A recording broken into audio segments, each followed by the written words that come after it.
The morning mist lingered over the quiet river that ran between two towns, Willowbrook and Easton. Though separated only by a narrow span of water, the two communities might as well have been worlds apart.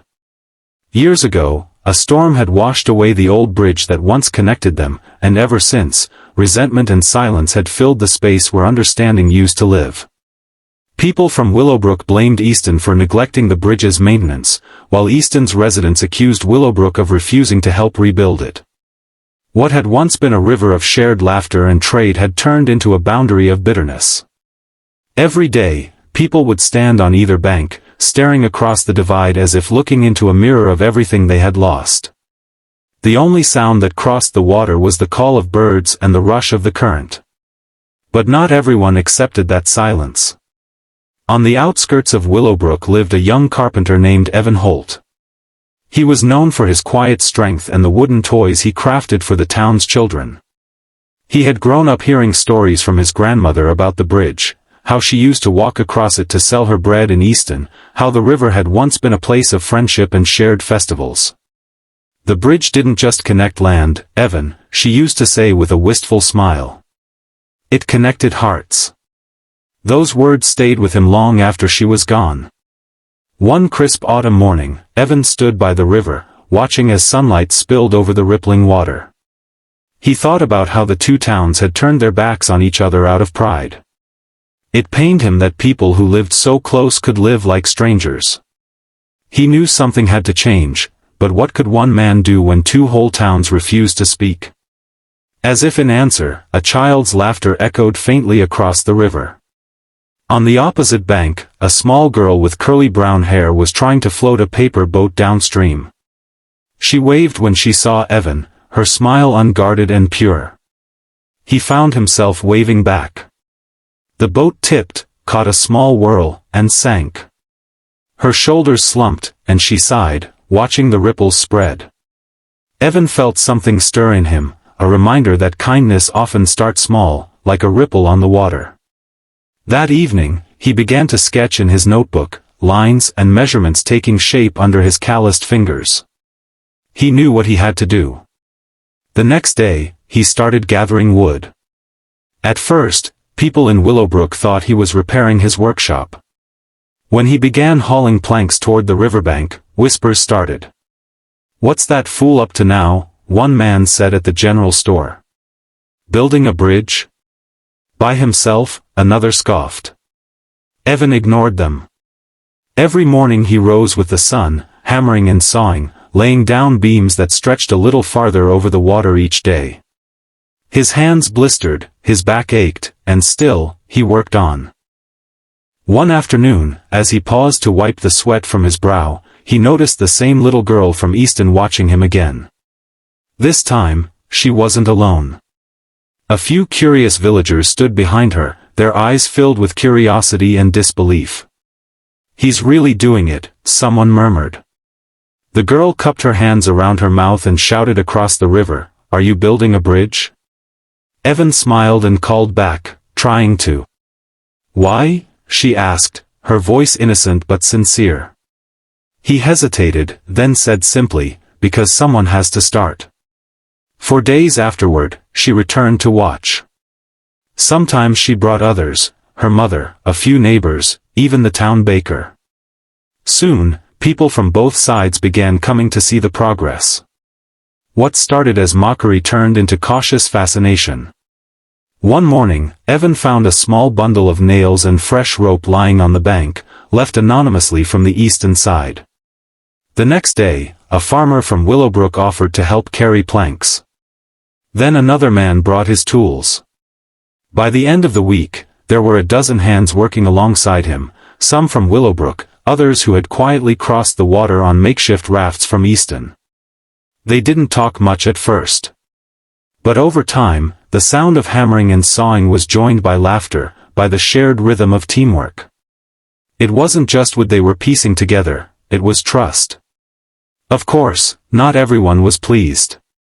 A few town leaders warned against it. "We have no agreement with Easton," they said. "They'll take advantage of us." But when asked if they would help build their own bridge, they fell silent. Evan's quiet determination made their arguments seem smaller by the day. One evening, as the sun melted into the horizon, Evan sat on the nearly finished platform, watching the reflection of the new structure shimmer in the golden water.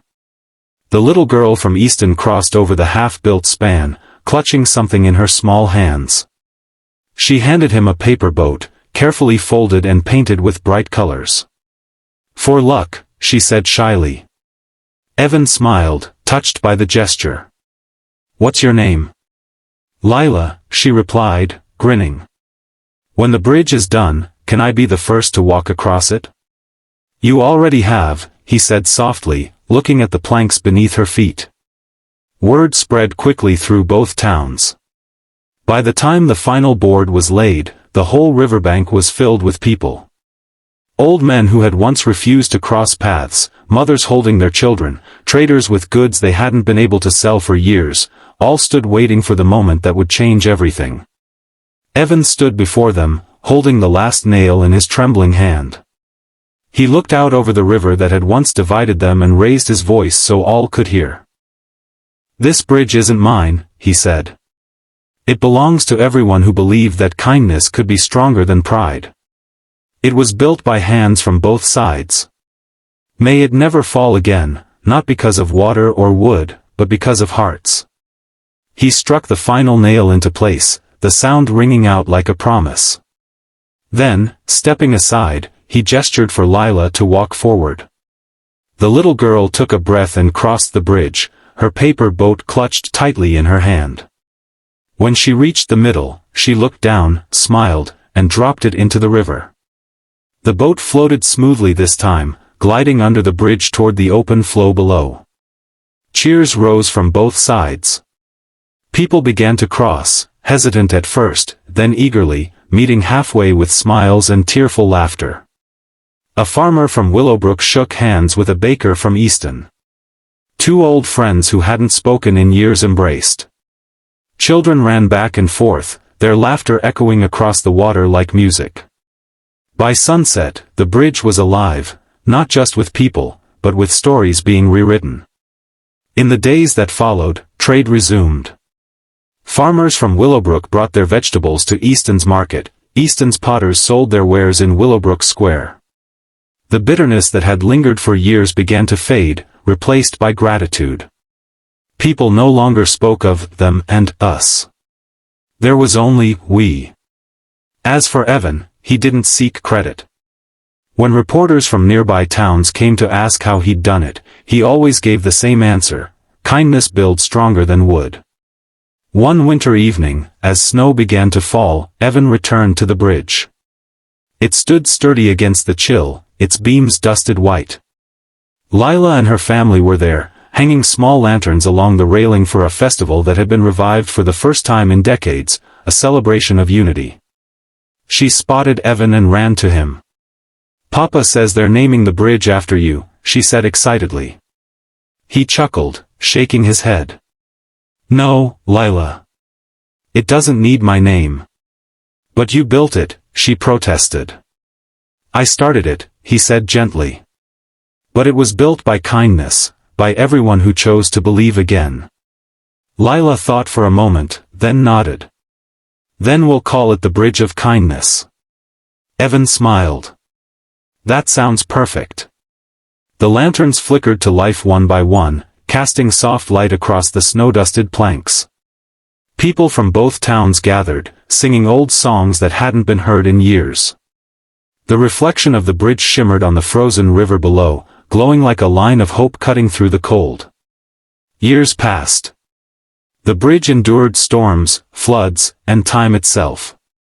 Travelers often paused to read the small plaque that had been placed at its center. This bridge was built not of stone, but of kindness.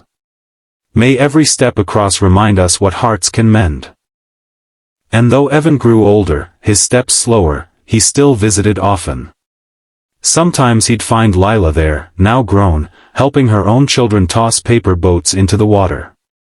She would wave, and he'd smile, his eyes filled with the quiet satisfaction of someone who had seen how one act of courage could change the course of many lives. The river still flowed endlessly beneath, carrying away the remnants of anger and pride, carrying forward stories of compassion.